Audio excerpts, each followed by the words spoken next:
But we do know this. The Russians offered help, the campaign accepted help. The Russians gave help, and the president made full use of that help. And that is pretty damning, whether it is proof beyond a reasonable doubt of conspiracy or not. Let's see what happens. They're going to do the investigations, and I want the Democrats to be poised with all kinds of research and information to do the drilling down that I think is necessary to understand what Trump has done in connection with the Russians to undermine our democracy. Well, I think they're getting closer to knowing that the truth's going to come out, that there was activities with the Trump campaign in Russia and releasing those hacks and guiding them to the states and the localities where they came from. Some of that was Jared Kushner's responsibilities. Some of it was Donald Jr. I think you're going to probably see indictments of both of those people. There are indictments in this president's future. They're coming. Whether they're after his presidency or during it, obviously the Department of Justice said cannot indict a sitting president. We believe we may well have a criminal in the White House, and the next step is going to be the Trump family itself. I expect that there's a good likelihood Jared Kushner will be indicted for money laundering, and then we're going to have to see how far the Russian involvement goes. This is serious business. These people are undermining our democracy. It's looking more and more, Wolf, that Donald Trump was a part of a criminal campaign, a criminal transition, and now presides over a criminal presidency. Trump is obsessed with claiming there is no collusion with Russia. I mean, he says it about as often as he says hello and goodbye, but repetition does not make something true. And while it is the case that there is not yet proof of Russian collusion, and that's something that will be up to Special Counsel Robert Mueller to determine, there is a ton of evidence of Russian collusion, and that evidence is getting stronger by the day. This week, we saw cold, hard evidence of the Trump campaign, indeed the Trump family, eagerly intending to collude possibly with Russia, a hostile foreign power, to influence American elections.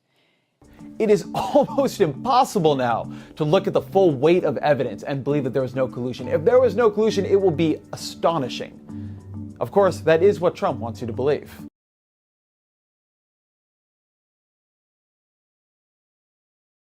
Donald Trump has acted way beyond the pale.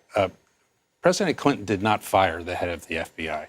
President Clinton did not want the head of the FBI in office, thought that he had a political agenda against him, but he didn't fire him. President Clinton didn't go out every day and call this a witch hunt and say that there was nothing to this.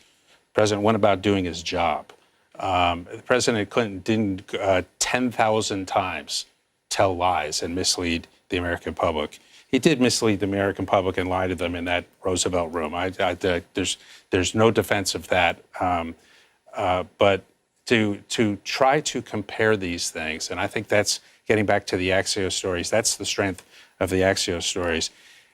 Donald Trump is using the full weight of the federal government and the executive branch now to protect himself and to cover up what he's done.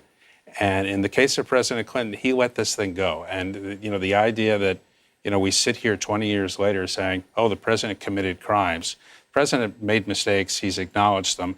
And but I don't believe he's committed a crime. And the one thing we haven't seen from President Trump is any acknowledgement.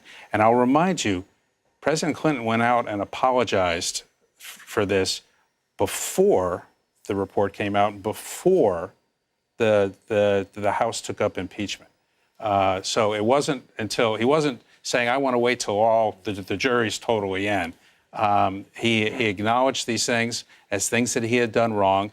He acknowledged the pain that he'd caused to his family and the distraction to the country. And I think it's wholly on a different scale when you have allegations and now evidence that a foreign government influenced our election, maybe delegitimized the election of a president, and the president's team, if not the president, was working with them. Look, Mueller's entire investigation started out with Russia undermining our democracy and interfering with our election. The second part was who assisted in conspiring against the United States, up to and including the president. The president or those around him have had over 100 contacts with Russia officials prior to the election. 6 people around the president have been indicted, pleaded guilty, or on their way to prison. I think that Congress has every right to understand the nature of the conversations, those private conversations that the president has gone to great lengths to conceal or shield from us and from the American people. I believe we have every right to know, and I know that Congress, especially our chairmen on all of the committees that are involved, will not stop seeking that information. Trump, Russia, Trump, Russia, Trump, Russia, Trump, Russia, collusion. The Russian government hacked DNC emails and published them through WikiLeaks with the goal of helping Trump get elected. And all of this was directly ordered by Vladimir Putin. Collusion. Trump, Russia. Republicans want to deny almost everything about Trump, Russia, Russia and its government's support for Mr. Trump.